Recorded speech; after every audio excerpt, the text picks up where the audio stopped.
Born in Pasadena, Grammy nominated Jennifer Frautschi, noted for her breadth of repertoire from standard violin war horses to modern works, including many commissioned for her by contemporary composers. She's appeared with major orchestras and at prestigious chamber festivals worldwide, and she comes to Popejoy Hall this Saturday at 6 p.m. to play Leonard Bernstein's Serenade with the New Mexico Philharmonic. Jennifer, thanks so much. Thanks for having me here. Is it important to you to know something about the context of a composer's life when playing a work like Bernstein's Serenade? Absolutely. And it doesn't matter if it's a composer of the 20th century like Bernstein or if it's someone like Bach or Mozart, going back in time. I think context is important to interpreting a piece. And of course, at the end of the day, what we have is a score that we interpret. But it helps to know a little bit about the composer who's writing the piece and also to know some of his other music. I say his in this case because we're talking about Bernstein, but his or her music, and also to have a context of what's going on in that time, outside of the music world and so on. So I think all those things can be interesting and inform a piece of work. A lot of what Bernstein wrote was inspired in one way or another by literature, and I think it's fascinating in this work the way the works that he was reading, the symposium, influenced the structure of the piece. The symposium is a sort of series of speeches, but they're not individual. Each speaker plays off either criticizing or agreeing with the speaker before him, in this case, and then... Right, and they interact with one another and play off of each of one another. And from what I understand, I think that there are two independent events going on, which was that Bernstein wrote the Serenade, which is really a violin concerto, in the 1950s. And I don't know if he was actually inspired to write it by reading Plato's Symposium, but while he was writing it, I think he also happened to be, because he was a very, erudite, learned man who read a lot, he happened to be rereading Plato's Symposium. And so I think he started, he'd already started working on the structure of the piece, which does have this, like the dialogues, each movement, there are 5 movements, and each subsequent movement plays off of something that happens in the previous movement, just as in the symposium, each speaker references what someone before him has said. So there are these ideas or motives, you could say, that are introduced in one movement that then get played or expanded or treated in a very different way in the next movement. So it's kind of a like a chain link fence that goes through the 5 movements of the piece. Does the violin, as it assumes different characters of the speakers, change in sort of its emotional content and its range? Very much, yes. So in each of the 5 movements, and in 2 of the movements are actually 2 parts, so I'd say they're all, in a sense, are actually 7 parts of the piece. The violin takes on a very different character, sound world, even slightly different harmonic language as well, and character. So the piece opens with solo violin, and this is representing, according to Berstein, Phaedra's speech. And this is a very, it's a lyrical, somewhat slow-moving discussion of love. And so this exploits the most songful and legato, smooth writing for the violin. And then the second part of the first movement changes characters very much, and that part is representing Pausanias. And I'm not even sure if I'm pronouncing that correctly.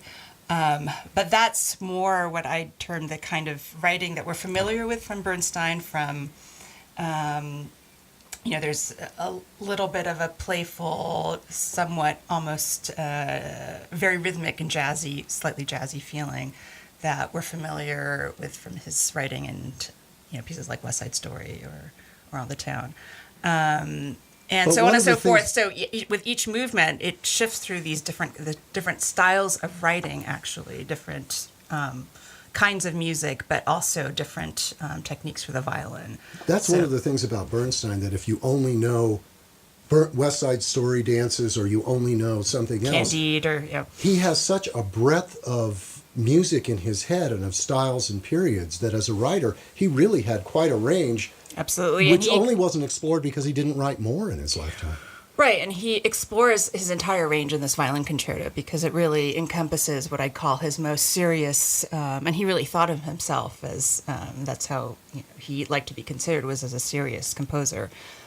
He writes some very beautiful, moving, and heartfelt music in this concerto, but then there's some very playful, like the third movement is a very short presto movement, virtuosic, very fast. This requires quick, nimble playing, both from the violin and from the entire orchestra. It's technically very challenging. So this is the opposite of the lyricism I was describing in the very opening. But there's something tongue-in-cheek about it, very, very humorous. And then the last movement, the entire last part, it's, again, a two-part movement, and it begins with this very, very searing, intense, very dark music, actually, and it's what I'd call Berstein at his, most serious, art music. That's representing Socrates, who a speech in which he talks about the dark side of love.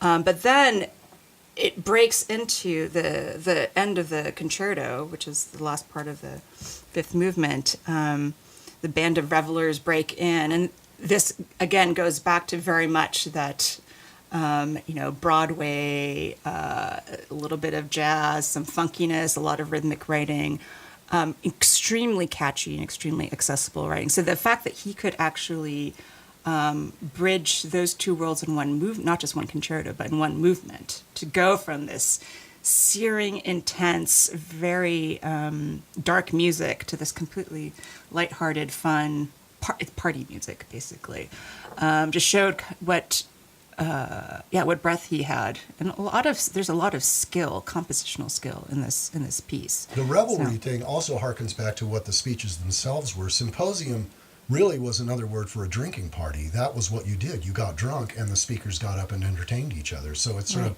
naturally flows, I think, in the structure of the piece that he ends it as a party, because that's what it really is. Right.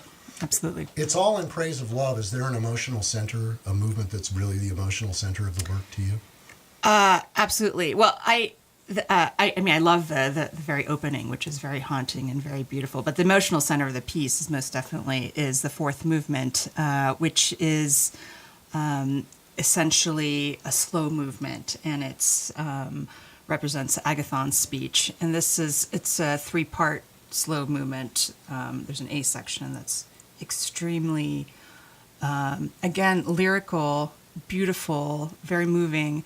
And then the middle section is actually cadenza, solo cadenza for the violin. And that is rather heartrending and intense, and then goes back to the opening A material, which is, again, kind of slow moving. There's a kind of a rocking motion to the accompaniment, that almost like a lullaby. But that movement and that music is my favorite, and definitely shows what incredible heart that Berstein had.